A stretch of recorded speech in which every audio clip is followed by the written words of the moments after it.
there's a version of that story that has been spreading for weeks now, that once he becomes king, across the board, he's going to strip everyone that's not a working member of the royal family of their titles. And really, that would be just because it's easier to manage a smaller royal family. And then you can slip in no longer HRH for Harry and Meghan and their children. And it doesn't look so personal if you take everybody out at the same time. So they might no longer be Princess Beatrice and Eugenie in 20 years' time? Maybe not. The Times this morning reports that the Duke of Edinburgh, that's Edward if you get confused with these things like I do, paid the market rate for his royal residence while his brother Prince Andrew was contracted to pay peppercorn rent for Royal Lodge. A National Audit Office report suggests King Charles's youngest brother Edward had to pay market value for his Surrey residence until at least 2007, at which point the details of his payments were redacted, so who knows what happened, but Andrew, it appears, never paid market value. Kinsey Schofield is a royal commentator. She's the host of the To Die For podcast and of the YouTube channel Kinsey Schofield Unfiltered, and she's unfiltered with us in the studio now. Kinsey, morning to you. What a wild last few weeks this has been for the British royal family. I'm sure that they're thinking, oh no, we've got to get some crisis PR teams, like multiple teams, on board immediately. Well, I just don't know that point, because I wonder whether William and Kate's lot seem to be handling the PR side of the battle pretty well, because however bad it gets for Andrew, it seems there's a kind of concomitant rise in how they look tough and they despise Andrew and they despise all Andrew stands for. Do you think they're doing a good PR job, actually, when it comes to this? Well, yes, because we have seen them shut down specific stories. But you're right, there are headlines being generated like why, I saw Liz Jones in the Daily Mail, why I believe Kate is behind Andrew's exile, ruthless Kate. And I was like, excuse me, ruthless Kate. So I do think that they are considered the tougher of the pair versus King Charles and Queen Camilla. Do you think William is being hard? Because the line I always read from briefed by insiders is William really despises Andrew, and when William's king, he really will have no truck with Andrew. That's clearly being briefed out. Right. I think that he just is a no-nonsense kind of individual, and you or I would not want to be photographed next to this man. We would understand that perception is reality, and you are who you associate with. So if there are photographs of Prince Andrew that are popping up with Harvey Weinstein at a birthday party, and you've got all of these Jeffrey Epstein pictures, I don't want that same man pictured next to the future king.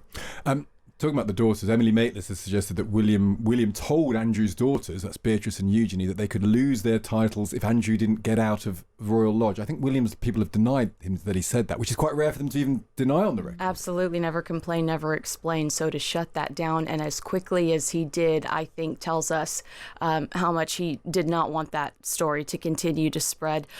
But in all fairness, that there's a version of that story that has been spreading for weeks now, that once he becomes king, across the board, he's going to strip everyone that's not a working member of the royal family of their titles. And really, that would be just because it's easier to manage a smaller royal family.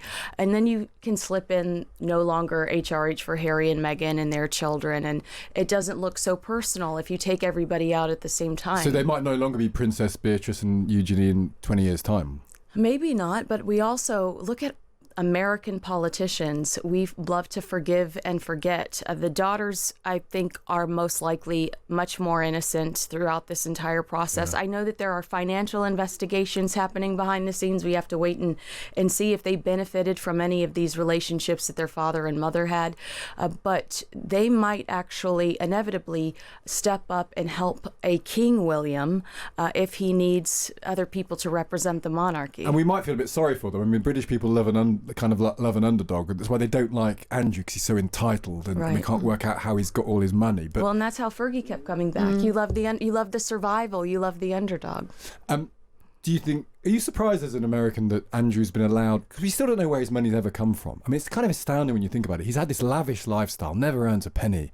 We still don't know where he got his money from, and many people speculate he will have got it from associating with unsavoury people.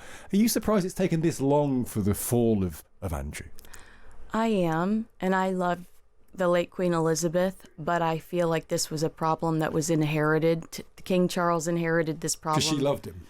the favorite. The favorite is what we were always told. And again, to use your word again, somebody briefed us that he was the favorite. Yeah.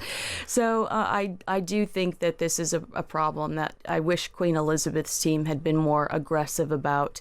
And I don't fault King Charles for it, because if we look at the calendar of events, Prince Philip dies, Queen Elizabeth dies. Is the king going to cut him off at the knees right there? Probably not. The family's in mourning. Fergie gets breast cancer. Then the king and Catherine get incredibly ill. Yeah. It's been a roller coaster for the royal family as a family unit, not just as a firm. Acres have copied hours of video consumed talking about Meghan and Harry, of course. Does Andrew make you think, actually, Meghan and Harry aren't all that bad? Look at the state of Andrew and Fergie. You are asking the wrong person that question. I'm asking you deliberately, Kinsey. I kind of know what the answer might be, but I thought I'd give you the chance to articulate it. Well, what I will say about Andrew and Fergie is, so far they've been pretty loyal to the royal family. I think the worst Fergie said in her book that she'd written years ago was that Princess Diana, when she used her shoes, gave her warts on her feet. Fergie knows where the bodies are buried, and I think that that's one of the reasons why they continue to pander to her specific. You are an ex-wife. There's no reason why you should still be kicking around with the Queen's corgis.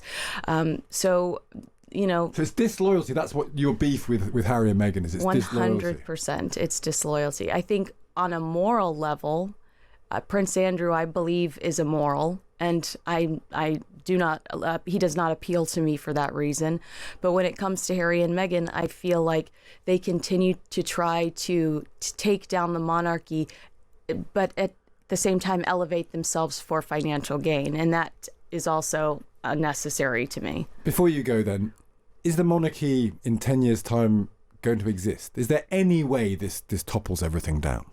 I think there's so much enthusiasm surrounding Prince William as a king that I do think that people want to see that. I think that people will be patient and they'll want to see Catherine crowned as queen one day, and we'll navigate these difficult scenarios because there's light at the other end of the tunnel.